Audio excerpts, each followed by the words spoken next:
Hi everybody, so today I'm out on Schnebly Hill Road, just doing a very quick 8x10 horizontally formatted painting on ampersand gesso board. Really kind of cool shape, big shadow and clouds coming and going, so it's fun to see how you can kind of pick what your light pattern is and then stick with that throughout the painting. So as always, thank you so much for being here and see you next time. So here's my normal palette with the primary colors, a warm and a cool of each. And I'm mixing my mother color, and this is what the whole palette will be based off of. The Alizarin Crimson, Cadmium Yellow Medium, a little bit of Ultramarine Blue, and this mixture that I've just created is basically the large shadow area of the red rock feature, Butte. Now I'm mixing kind of the middle value by adding more of the red and yellow, and then a highlight or lighter value adding more yellow and white. And this is my 8x10 panel. You can actually kind of see that I primed over, painted over a painting, a study that I didn't feel was very impactful, or there were too many problems with it. So I'll do that a lot. I'll recycle panels. I won't just throw out paintings. I'll paint over them and recycle it. And that's kind of a nice way to repurpose materials. So I've got that wash that I typically do, a light orange. So I think I used the alizarin and yellow and just stained the panel, and then using my Alizarin Crimson to make the sketch. And this is a pretty straightforward sketch here. I have a very clear angled foreground. The rocks are obviously the focus, and then I've got some beautiful clouds in the sky. My focus in the painting is obviously this feature here that is called Butte, and there's this really interesting curve, kind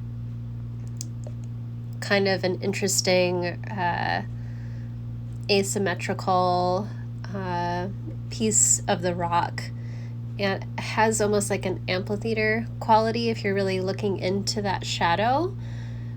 This is definitely a feature that I see a lot of people painting in Sedona, and it's very enticing when you're at this trailhead. It's hard not to want to paint this feature, especially when the light is offering interesting contrast. So I want to get my values in right away.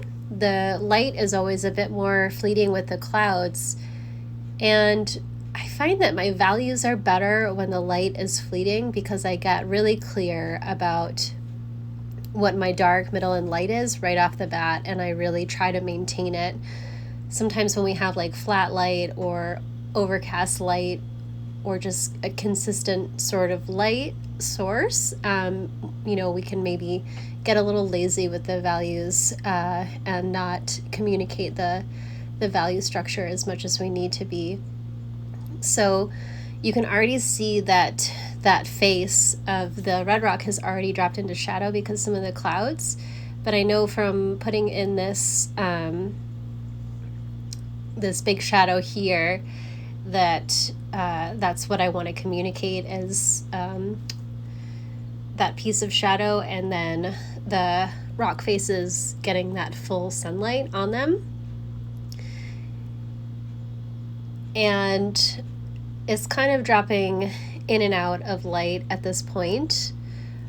You'll notice that the cliff towards the front is getting a little more light than the cliff that's kind of peeking around the end of that curved shadow. So I've mixed kind of a like more of a middle value sandstone color. So I showed you that mixture right in the beginning. It's got the alizarin with cad yellow medium, just a touch of ultramarine blue to desaturate that orange, and then adding some variation in the rock already when it feels like it grays up a little bit, where maybe some of those lighter areas are. It's important to note that I can refine the drawing a little towards the end. Right now I'm just focusing on getting in my values because I know that they might change quickly again. So really just trying to kind of match the middle values that I'm seeing in front of me. And it's actually a little bit more on the lighter value spectrum, and I'll continue to lighten it up as I go and place the other values. Something really important about form too is when you have a light and a shadow, really focusing on those transitions. So when that rock is curving from dark to light, just putting down, a more clear value that's between them where they meet communicates the form really well. And even adding a little more saturation. So sometimes I'll add even a deeper red to communicate where that plane is changing. And you can see on this cliff that's a little bit behind, it's also further in the distance. So I've added kind of more of a little bit more of that Alizarin Crimson, like it's more of a pinkish sandstone versus that strong orange that's getting more of that direct light on the sandstone. And I just love how it's kind of curving at that angle.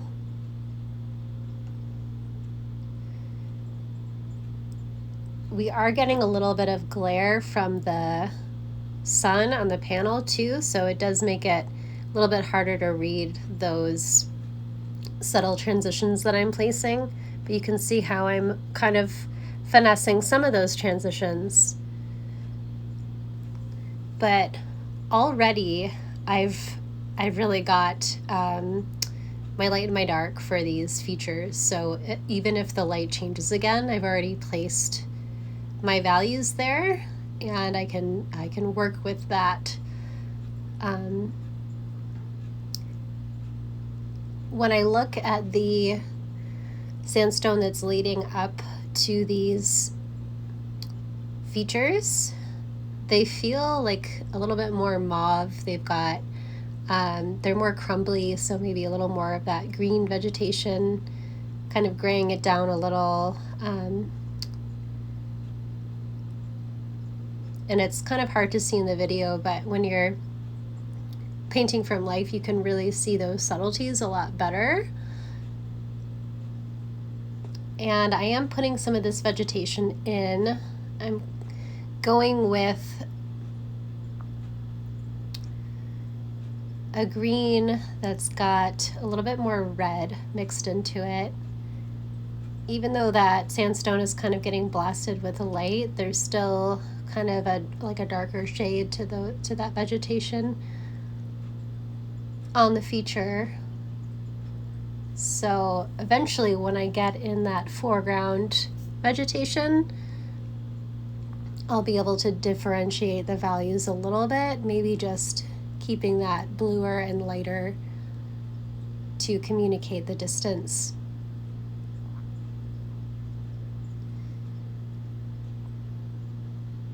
And my brush marks also communicate the planes. So when I have vertical marks, you can see that vertical shape. When it's curving, I'll curve the brush mark or angle it. And now I'm placing the vegetation on the hillside, which you can see has already dropped completely into shadow. But I'm not going to be chasing the light. I'm not changing my idea of what I want to do by trying to place that shadow in there really quickly. I've placed some of my tree masses, and right now it feels a little bit chaotic, so I'm gonna mix some of the lighter values where the sun is hitting the trees just to differentiate a little bit, and then go in with some of that ground plane. At this point, the paint is still pretty thin, so I can quickly cover shapes up and add shapes back in if I need to, and sometimes that's just a way that I really love working, that push and pull, and until you see, you know, it coming together in an interesting way. I do want to open up that foreground a little more. Right now, there are a bit more trees than I'd like, so something that you can run into is these repetitive, you know, shapes that aren't really adding a whole lot to the composition. So I think when I go in with this ground plane, this like lighter green, it'll start making a bit more sense. And eventually I'm going to add some yellow and violet to this as well. But for now, I've mixed a little bit of the green with the sky color into it. The flat ground plane in this case is a little bit curved. It's usually reflecting, you know, the sky. The sun is kind of behind some clouds right now, so this ground plane could be even lighter, but your middle values are really easy to lighten up or darken, and then add dark or light accents too. Sometimes I'll run into this where I'll start, you know, making an interesting conversation between shapes and then just ruin it, and I'll have to wipe it down and rework the area. So the reason I leave that in the video here today is to express that that is okay. If that's part of your process, if that's part of being in the flow for you, that's totally fine. I don't really have everything super planned out and painted by numbers as I go. It's interesting. It's like I'm not trying to just copy exactly what's in front of me. I'm trying to also make a dynamic design here and to really pull you into this hillside and lead you into that shadow. So that's kind of how I felt when I came here. It's just this, you know, S-curve composition into the scene, and, you know, I can picture myself kind of wanting to enter into that little dark amphitheater via way of this hillside. So I've really opened up that ground, and what is also something I've been recognizing is creating tree masses versus painting all the individual trees. And it's such a thing. We know conceptually that you don't want to do that. Like when you're painting rocks, you don't paint all the cracks. When you're painting trees, you don't paint all the leaves. You try to think about ways to bring masses together for visual harmony, organization, clarity. So, you know, these are all things that I'm still catching in my work and still practicing. And sometimes you really do have a hillside where the trees are kind of scattered and like polka dots across the landscape. Here they are kind of grouped together, which makes it a bit easier. But as soon as you start adding some of those highlights on the trees, they can begin to separate again. So how do you keep them more unified? And then putting in the sky too. The clouds have shifted a little bit, but I like kind of the bigger cloud off to the left, and then some of those smaller wispy ones down off to the right, kind of mimicking or mirroring the shapes of the sandstone. It's a really beautiful Really beautiful landscape out here. Just always feel a lot of peace and connection when I'm painting. And it's like when you observe something, it just brings you closer to it. So sharing my process feels really awesome because, it's a way to not just, look at something and then walk away. It's like when you really spend time standing in one place and painting the characteristics of it, it's like you get to know it in a deeper way. So as always, I have this sky gradient from a little bit darker and bluer towards the top, and then lighter as it comes down and warmer. So I usually add like cad lemon yellow towards the horizon. I don't really add too much red because then it becomes very gray. And the skies here in Arizona are so blue. So it's like really, it could be out of the tube, but I always modify it a bit more than that. And what I'm communicating is that the sky is the lightest value. It's lighter than the rocks. You could definitely make the sky more of a middle value and make the light hitting the rocks the lighter area. So that's always something to choose. When you're picking your value groups, it's important to know that when you start a painting, what is my light value section, what is the middle, what is the dark, and kind of group these masses together and stick with it for the entire session. Sometimes we get interesting curveballs and we have to follow them because it's so great. And if it's painted thin enough and we can remember the light that feels more interesting, go for it. But usually I find having a plan and sticking with it for light that's a bit more fleeting, that's really helpful. Then you keep your mixtures really clean, your values really clear. And that's another thing. It's like when you've selected your value groups, you don't want to just, start refining them so much so that you lose the original value they were at when you started the block-in or had the original idea. So that can happen as well, creating a flat painting. And I make many of those, so that's something I'm still working through as well, really exaggerating and having clear value groups.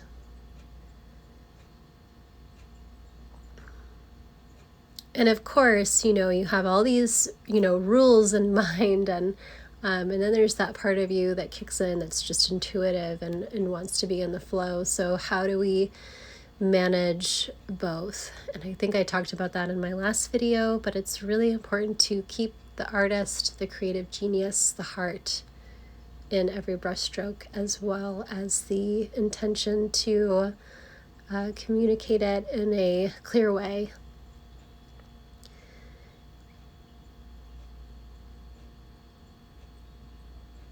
And now I can go back into the rocks a little and maybe add some of those touches of gray, model them a little bit more. It's nice that some of that glare is not there because there's some clouds in front of the sun currently. In the summer, it's really nice to have cloud cover, intermittently even, because it's so hot. I don't really mind the heat too much, but the cloud cover is just pretty great.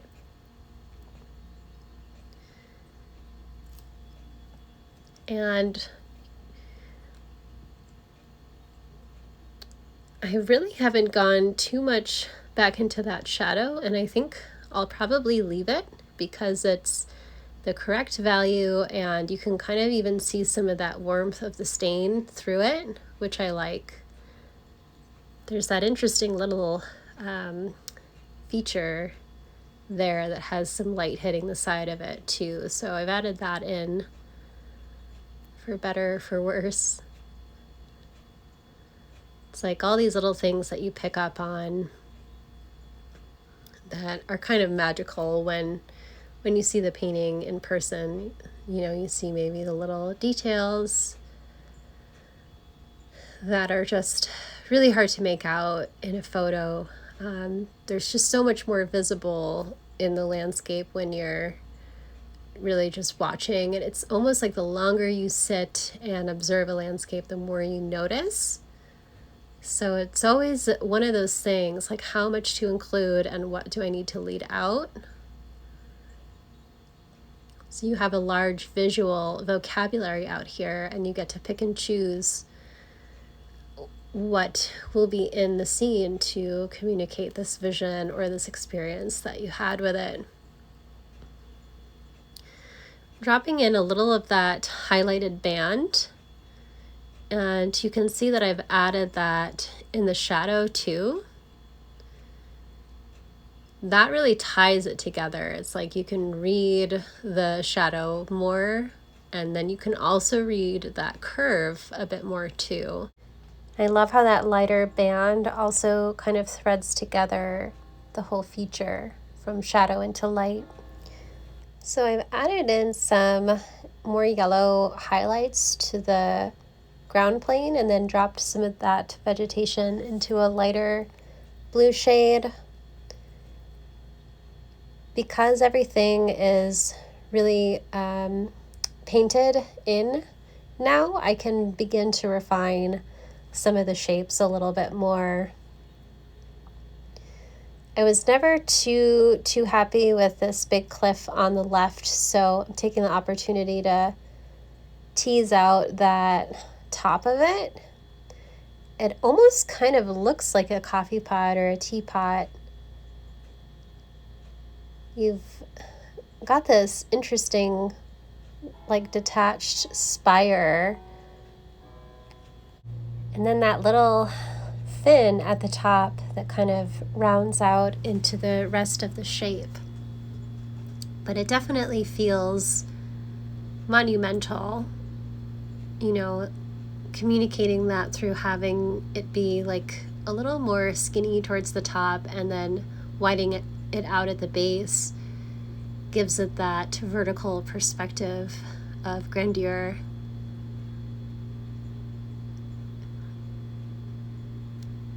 And I can create a little more variety in my colors too.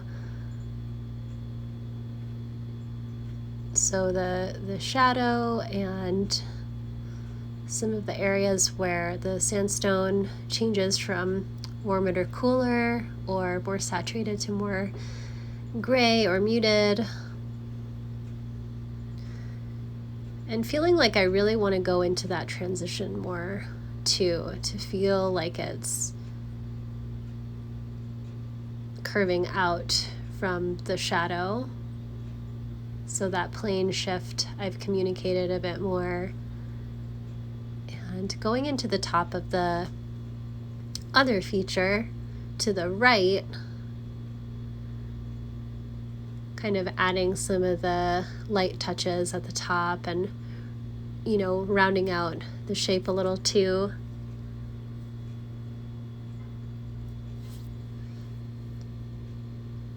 Sometimes the shapes can be very awkward or pointy or have interesting boulders that don't necessarily need to be there. So all of these little decisions that you make as you're refining, sometimes it's just a matter of putting the mark down and reading whether it's working or not.